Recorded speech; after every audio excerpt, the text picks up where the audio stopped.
अनाज और सब्जियों के बाद अधिकतर मसालों की कीमतें भी आसमान छूने लगी है। जीरे का भाव पहले ही तेज था, अब हल्दी और धनिया भी महंगा हो रहा है। गुजरात की ऊझा मंडी में मई की शुरुआत में जीरे का भाव, औसत भाव जो था वो करीब 383 रुपए प्रति किलो था। मंगलवार को ये 585 रुपए दर्ज किया गया।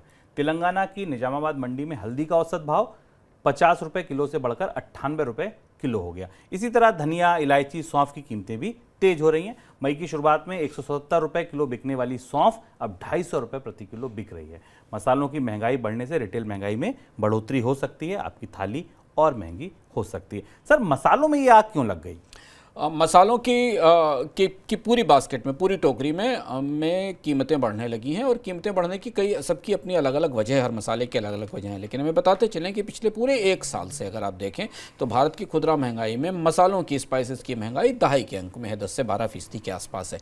हल्दी में सबसे ज़्यादा तेज़ी दिखाई दी। 13 महीने के सबसे ऊँचे स्तर पर 13 साल के सबसे ऊँचे स्तर पर हल्दी की कीमत पहुँच गई। उसकी दो बड़ी वजह, एक तो हल्दी की फसल पर असर पड़ा क्योंकि मानसून में उतार चढ़ाव था। जिन हिस्सों में हल्दी की खेती होती है वहाँ समय पर बारिश नहीं हुई। दूसरी चीज़ है कि कोविड के दौरान हल्दी का निर्यात रुक गया था, भारत से निर्यात तेज़ी से बढ़ा, 11% की दर से निर्यात बढ़ रहा है, तो भारत से हल्दी अब बाहर भी जाने लगी। इन दो वजहों से हल्दी की कीमत में रिकॉर्ड तेज बढ़ोतरी दिखाई दी और इस बार हल्दी की महंगाई परेशान करेगी।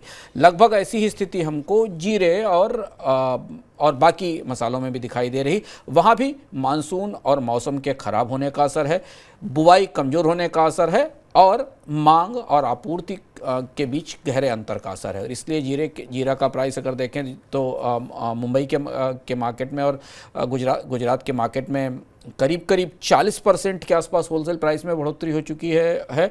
धनिया और कार्डमम के प्राइसेस में भी इसी तरीके की बढ़ोतरी दिखाई दे रही है।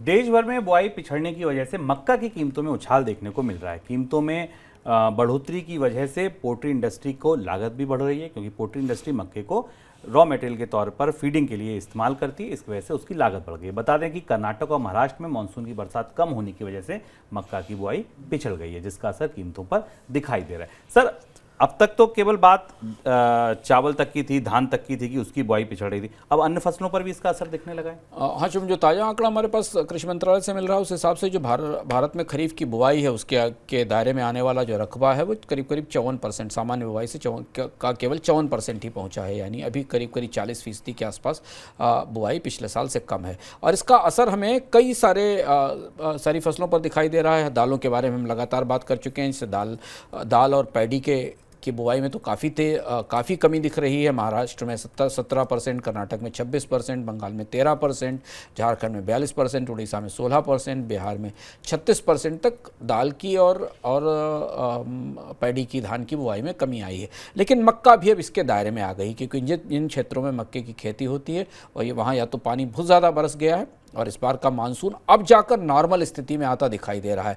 नहीं तो मानसून अपनी पूरी इस यात्रा में पूरी तरह अब नॉर्मल था। पहले तो बारिश नहीं थी और फिर सामान्य से बहुत ज़्यादा बारिश थी। इसकी वजह से मक्के की फसल में मक्के की कीमतों में भी 20 से 22% की बढ़ोतरी हो चुकी है और इसलिए अब पूरी अनाज की बास्केट, जिसमें अभी तक गेहूँ और चावल भी ही महंगाई बता रहे थे, मक्का भी महंगाई बताने लगा है।